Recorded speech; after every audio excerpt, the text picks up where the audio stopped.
Hello students, welcome to In 5 Minutes. Now we'll be starting with properties of Z transform, in which first is linearity. So, what is exactly meaning of linearity?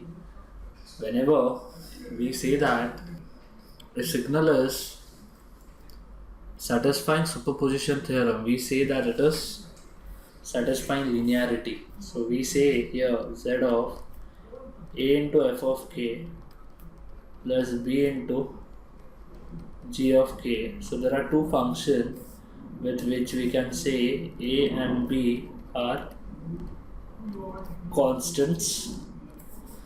So here we can write directly, that is A Z of F of K plus B Z of G of K. So that comes to be linearity property. Now I'll be doing two important sums on this. So let's say sum number 1, F of K is given as C raised to K cos alpha K for K greater than equal to 0. So let's start with the students. We need to find Z of F of K. Very interesting and important sum. I'll be completing cos and after that we'll be dealing with sine. So solution starts with Z of F of K, that is equal to summation K equal to 0 to infinity Z raised to minus K into C raised to K cos alpha K. Now for solving this, I'll be using formula of cos.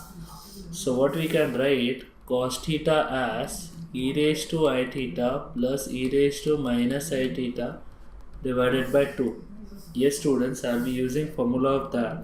So I say K equal to 0 to infinity Z raised to minus K C raised to K. This thing can be written as e raised to I alpha K plus e raised to minus I alpha K, and that gets divided by 2.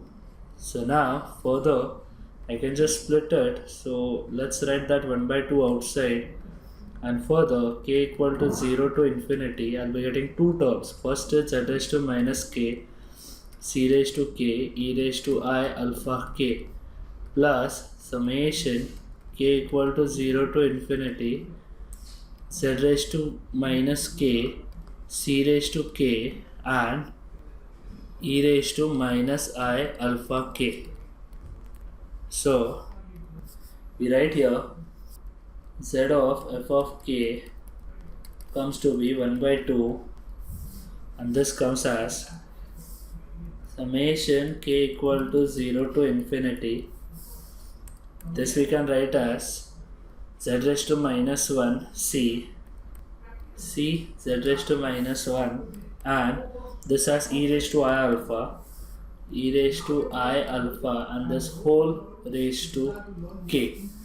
The next is plus summation K equal to 0 to infinity, similar C Z raised to minus 1 e raised to minus I alpha and whole raised to K.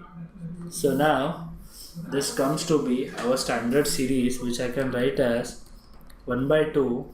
Further this has 1 divided by 1 minus C e raised to I alpha and divided by Z plus 1 divided by 1 minus C e raised to minus I alpha divided by Z, which we can write as 1 by 2 Z divided by Z minus C e raised to I alpha plus Z divided by Z minus C e raised to minus I alpha. Now after simplifying this, what I get in denominator, we get multiplication of this two, that is Z square. Then next is minus ZC e raised to minus I alpha. Next is minus ZC e raised to I alpha. Next is plus C square e raised to I alpha, e raised to minus I alpha goes, and in a cross multiplication I say Z minus C e raised to minus I alpha plus Z minus C e raised to I alpha. So this comes to be z divided by 2, 2z, and this I can write as taking c common and multiplying 2 and dividing 2, we make a formula of again cos alpha. This gets divided by here also z square minus 2zc, multiplying 2 and after taking common minus zc dividing by 2, again we get a formula of cos alpha plus c square.